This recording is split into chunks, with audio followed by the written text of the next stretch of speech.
Join me as I take on the challenge of upgrading my security after my backyard just got robbed. Home security is often one of those things we take for granted until it's just too late. And I unfortunately just had a wake-up call when my backyard was robbed. It's been a real eye-opener and it's left me wondering, how can I upgrade my security? Sadly, life has a way of kicking you while you're down. Lola just passed away last week and I went home to mow my lawns and trim my edges just to pass some time in the middle of the day. Our neighbour's house has recently just been sold and is sitting there unoccupied at the moment. Some would-be opportunist has obviously been snooping around their property and they've just peered over the fence and gone, I wonder what's over there. So they raided our back shed and ultimately made off with some valuable stuff to me. What really got me was how easy it was just for them to jump over the back fence and walk off with some stuff. In my rush to get back to everyone else and rejoin them for dinner, I just threw a few of my gardening belongings in that back shed instead of throwing them in the locked up garage.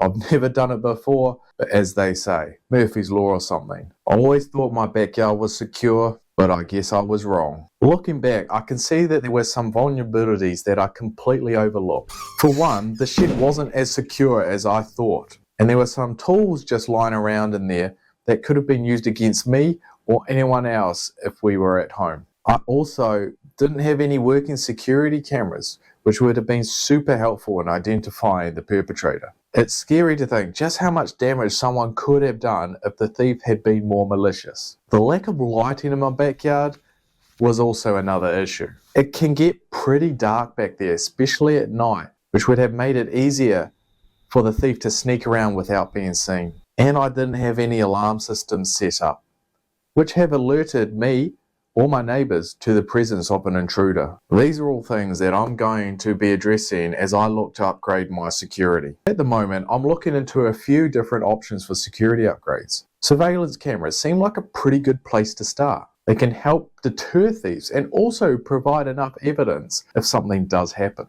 I'm also considering an alarm system that will alert me and the authorities if someone tries to break in. Neighborhood watch programs are also another option that I'm looking into. It's always good to have an extra set of eyes and ears watching out for your home. So each of these options do have their pros and cons. Of course, cameras can be expensive and there's a lot of issues of privacy to consider. Alarm systems can be noisy and might have false alarms. But overall, I think the benefits outweigh the drawbacks. I'm also looking into some newer technologies like smart doorbells with cameras and motion-sensitive outdoor lighting. So I've decided to go with a combination of surveillance cameras and alarm systems. I'm also going to be improving the lighting in my backyard and making the shed is more secure. I'm a bit overwhelmed by all the different options out there, but I feel like these upgrades will make a big difference in the future. If nothing else, my peace of mind so I can have a good sleep at night. One thing that has become clear to me through this experience though, is the importance of being proactive about home security. It's not just about reacting after something happens, it's about taking steps to prevent it in the first place. And I'm hoping by sharing my experience and what I'm going through, I can help others to avoid going through the same sort of stuff. And if you've had any good or bad experiences with your home security systems, I'd love to hear all about them. Let me know down in the comments below. And if you're interested in seeing more about my security upgrades, be sure to check out the next few videos where we go through purchasing the cameras, the lighting, and upgrading the shed. Don't miss it.